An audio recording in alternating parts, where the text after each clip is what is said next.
Welcome to my channel, Hotspot with Loveth, the ultimate spot for all things entertainment, ranging from celebrity gists, reviews, interesting stories, and African folktales. Subscribe now. Nina had always been a quiet and obedient daughter. Her mother's word was law in their household, and Nina never imagined defying it. So, when she met Frank, a charming, successful businessman, 7 years her senior, she was elated. Their courtship was brief but passionate, and soon Frank proposed. At just 21, Nina was ecstatic about her future. However, she didn't foresee the challenges that lay ahead.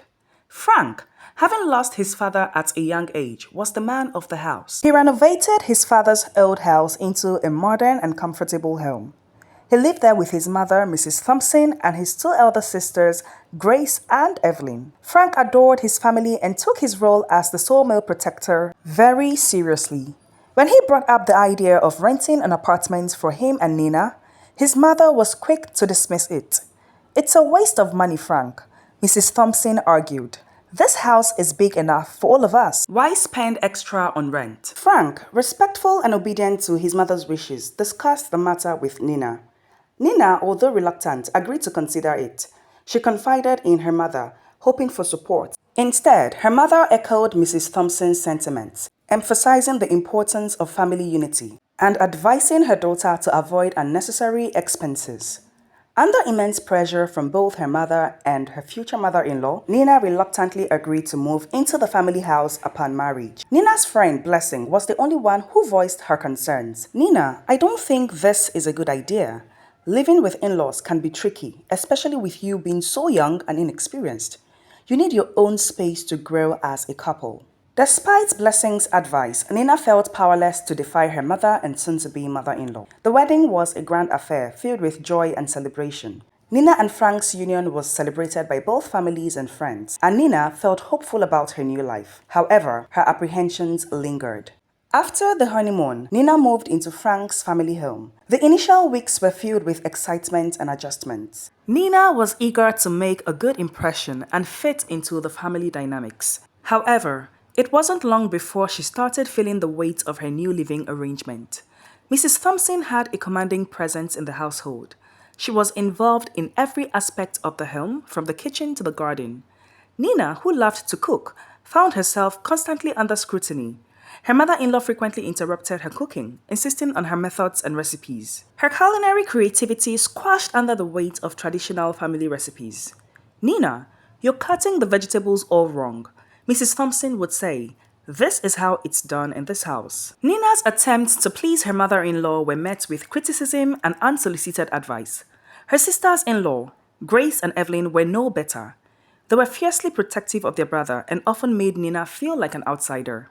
They would make snide remarks, reminding her that the car she drove was bought by Frank before their marriage, insinuating that she was an intruder in their established lives. "That car is the family car, not your car," Grace would say. "My brother bought it long before he met you." Nina felt increasingly isolated. The house, once a symbol of hope and new beginnings, became a cage. She withdrew into herself, spending hours in her room to avoid conflict. Frank, unaware of the tension, continued with his work, oblivious to his wife's growing misery. Nina confided in Blessing, pouring out her frustrations and sadness. "I feel like a stranger in my own home," she said, tears streaming down her face. "I can't do anything right. They are always in my business, judging me, making me feel small." Blessing listened, her heart aching for her friend. "Nina, you need to talk to Frank. He loves you and needs to know what's going on. This isn't right." But Nina couldn't bring herself to burden Frank with her troubles. He was devoted to his family and she feared causing a rift.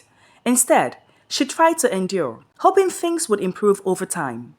Months passed, and Nina's situation didn't get better. Her once vibrant personality dulled, replaced by a quiet resignation. She became a shadow in the house, moving through her days mechanically. Mrs. Thompson's criticisms continued, and Grace and Evelyn's remarks grew harsher. Frank began to notice the change in Nina. She was no longer the cheerful, lively woman he had married.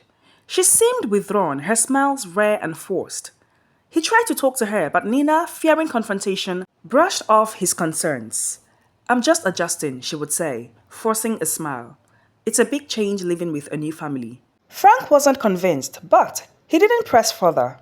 He loved his wife dearly and wanted her to be happy, but he was torn between his devotion to his family and his duty as a husband.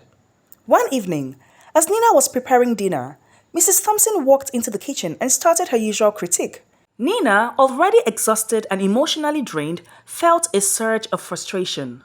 Mother, please, she said, her voice trembling. I'm trying my best. Can't you let me do this my way? Mrs. Thompson was taken aback. This is my house, Nina. Things are done a certain way here. If you can't handle it, maybe you're not cut out for this family. Nina felt a lump rise in her throat. She wanted to scream, to defend herself, but she couldn't. The weight of her suppressed emotions bore down on her, and she fled the kitchen, tears streaming down her face.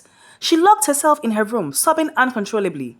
That night, Frank found her in her bed, her eyes red and swollen. He sat beside her, his heart breaking at the sight of her pain. Nina, please talk to me, he begged. What's going on? Why are you so unhappy? Nina finally opened up to him in her vulnerable state. I am not happy here. Every time I do something, your mother criticizes me. Your sisters throw shades at me. I can't be myself. I can't do things the way I want to. I'm tired. I'm so sorry, Nina. Frank said, his voice filled with remorse. I had no idea. I never wanted this for you. But you know that's my mother. And they are my elder sisters. I can't speak to them rudely. Please just bear with them. I'm sure they mean no harm. Meanwhile, I'll speak to Mommy to be softer. Nina was frustrated. It was better if she hadn't told him. It made no difference. Frank was the last born, a very respectful son who never liked offending his mother and elder sisters. But he was caught up in between pleasing his wife and family. Anytime Nina complained further, all he would say was that she should calm down. The situation didn't improve. It got to a point that when Frank bought groceries and kept them in the family store, his sisters and mother would share everything without considering Nina. The same pattern repeated itself with toiletries, snacks, and even personal care items. Nina felt invisible and disregarded. Her needs consistently ignored. After several such incidents, Nina persuaded Frank to get a small fridge in their personal room. At least this way, we can have some of our own food, she argued. Frank, seeing her point and wanting to alleviate her discomfort, agreed. Whenever he bought groceries, Nina would take out what she needed and keep them in their room before letting him put the rest in the main store.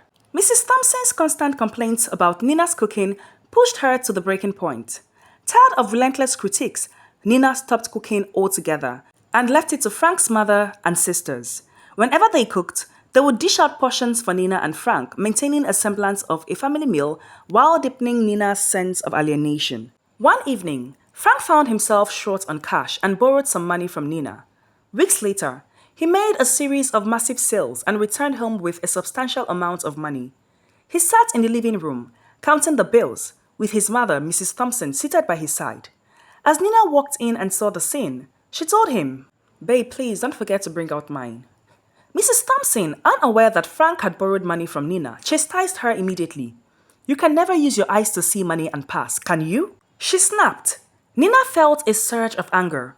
Frank didn't say anything, sitting there in an uncomfortable silence. Out of sheer frustration, Nina stormed out of the living room and went into her room, still boiling with anger. Inside the privacy of their room, Nina felt a wave of despair wash over her. She sat on the bed, hugging her knees. How much longer could she endure this? How much more was she expected to tolerate? The days turned into weeks, and the situation remained unchanged. Nina's isolation grew deeper. She avoided family meals whenever possible, opting to eat alone in her room. She limited her interactions with her in-laws to bare the minimum, hoping to avoid further conflict. Frank tried to balance his loyalty to his family and his love for Nina, but his attempts were half-hearted. He would occasionally tell his mother to be softer, but Mrs. Thompson's domineering nature and the sisters' entrenched attitudes proved hard to change. One particular difficult day, Nina sat in her room, staring out the window, contemplating her life. She had married Frank out of love, but she hadn't signed up for this level of emotional turmoil. Blessing's words echoed in her mind, a constant reminder of her friend's earlier warnings. She felt an overwhelming need to talk to someone who could understand her plight. Nina picked up her phone and called Blessing. I can't take this anymore, she said, her voice cracking.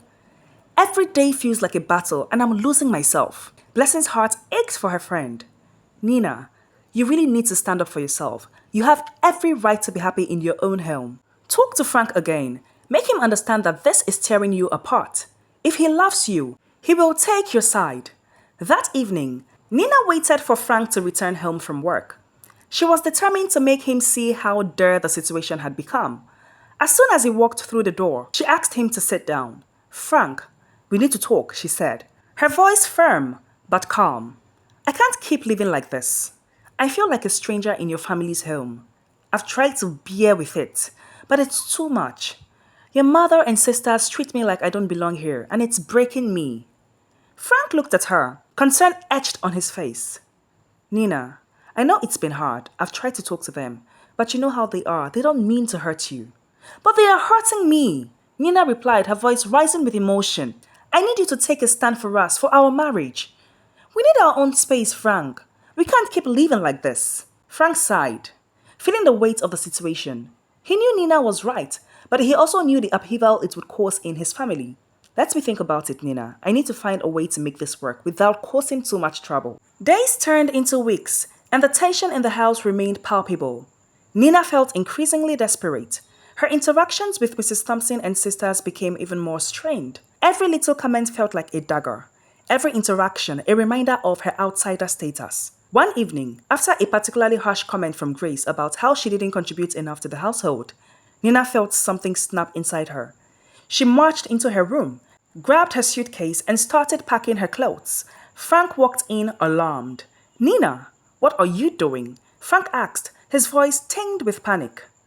I need a breath of fresh air, Frank, Nina said, her voice shaken. I'm leaving to my mom's place to spend some time with her. I need to breathe. If you love me, you would understand I need this.